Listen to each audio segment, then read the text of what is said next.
Yr wythnos hon, rydyn ni wedi cyrraedd Ioan 17.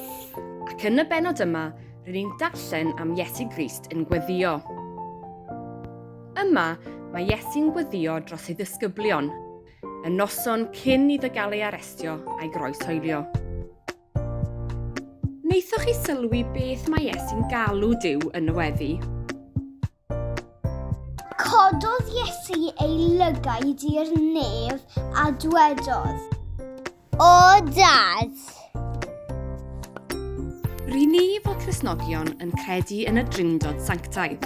Y Tad, y Mab, y Ysbryd Glân. Duw yn dri a thri yn un. Ond heddiw, rydyn ni'n mynd i edrych ar y berthynas rhwng y Tad a'r Mab. Mae Iesu wedi galw Duw yn Dad sawl gwaith yn barod yn Efengil Ioan. Adeg yn Nadolig wrth gwrs, rydyn ni'n cofio ac yn dathlu fod Iesu wedi cael ei eni yn Fab Duw. Mae nhw'n Dad ac yn Fab.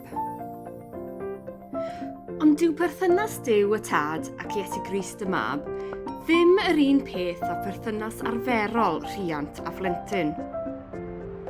Efallai eich bod chi'n edrych yn debyg i mam neu dad, yn ymddwyn neu'n siarad yn debyg iddyn nhw, neu yn rhannu'r un diddordebau â nhw.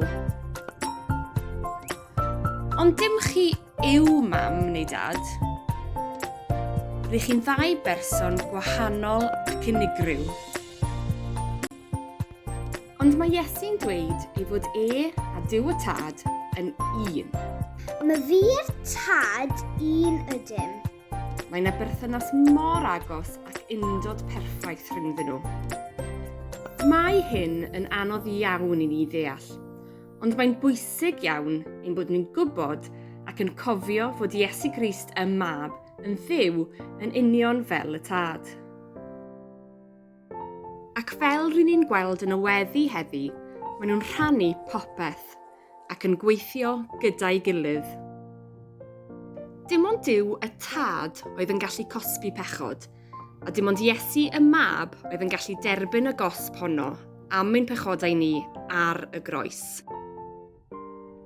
Nid dyma'r unig dro rydyn ni'n darllen am Iesu Grist yn gweddio ar Dduw. Byddai'n aml yn mynd ar ei ben ei hun i siarad gyda Duw a chynnal ei berthynas gyda'i Dad. Ais i fyny'r mynydd o'r neilltu i weddio Mathew 14 adnod 23. Fel y byddwn ni'n dweud wrth ein rhieni ni am rywbeth, neu'n dweud wrthyn nhw pan fyddwn ni'n poeni am rywbeth.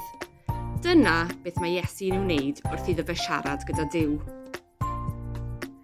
Yn Ioan 17, mae Iesu yn gweddio i bydd yna undod hefyd rhyngom ni fel Cristnogion gyda'n gilydd, ac undod a pherthynas o gariad gyda Iesu Grist ei hun, yn union fel y berthynas rhyngddo fe a Duw y Tad.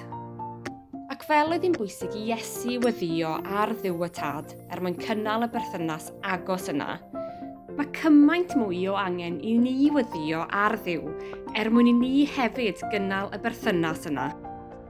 Ei ci tapoi ci, mae maw famili ffacamole mole, amen.